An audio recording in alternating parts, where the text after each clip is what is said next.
Ghana dai tare da makautanta kasashen Benin, Burkina Faso da Togo suna taka tsantsan kan kiyaye tashe-tashen hankula kan iyakokinsu da ke arewacin kasashen, inda kungiyoyi masu da'awar jihadi ke ƙara faɗaɗa. Tuni dai kasashen Benin da Burkina Faso da Togo suka sha fama da hare-hare da kuma kutse a kan iyakokinsu. Amma kawo yanzu Ghana na tsallake rijiya da baya daga harin kai tsaye da ake dangantawa da masu kaifin ra'ayin addini a Burkina Faso. Ministan tsaron Ghana Dominic Nitiwul ya shaidawa majalisar dokokin kasar cewa wasu 'yan tada zaune tsaye sun yi kokarin tarwatsa wata gada da bama-bamai a yankin Boku da ke kusa da kan iyakar kasar da Burkina Faso. How on earth can any Ghanaian go and improvise an explosive device and blow a bridge? Ta yaya wani dan Ghana a ban ƙasa zai je ya haɗa abin fashewa domin ya tayar da gada? Haka 'yan ta'adda ke gudanar da harkokinsu. Bakuna cike da manyan bindigogi irin waɗanda ya kamata sojojin Ghana maza da mata su riƙe, amma matasa farar hula ne suke riƙe da su.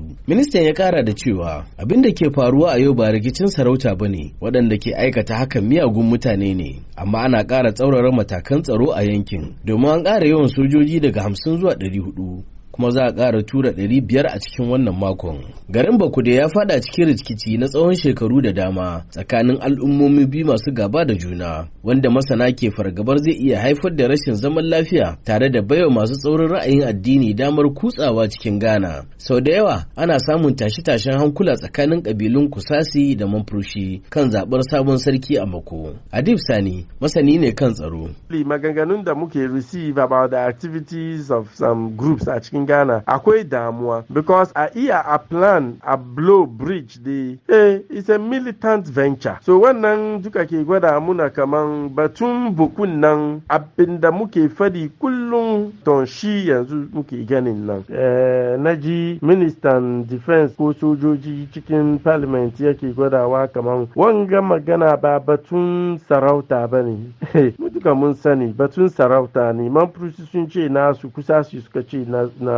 So we need to recognize we have legitimate issues on the ground. Mu addressing shi in ba haka ba dan uwana gaskiya dai wannan so-called jihadism. Yanayin da garin Bako yake a yanzu kamar yanda na Manga Mushiri dan majalisar gundumar Bako wanda aka fi sani da assemblyman a nan ya ce abin da ke faruwa a garin ya shafi gudanar da ibadunsu, ilimin yaransu da kuma rayuwarsu baki daya. Yanzu haka dai akwai ƴan ka shiga da daddare 8 o'clock kamar karfe 8 kenan da daddare za mu fito da safe karfe 5. Babban masallacin garin Bako kaga ba a samu ayi sallan juma'a ba. Me ya kawo haka?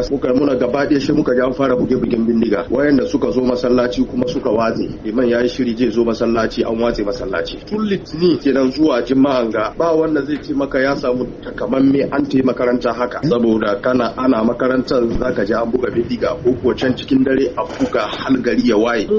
Roko muke shi taya mu da addu'a sa'annan kuma gwamnati ya tashi ya tsaya kan kafan shi. Wallahi hakkin mu na wuyan shi. Ƙungiyar limaman cocin Katolika na ƙasa a taron manema labarai ta yi kira ga gwamnati da masu ruwa da tsaki a rikicin na Bako da su gaggauta kawo zaman lafiya a garin. Idris Abdullah Bako, sashen Hausa na muryar Amurka daga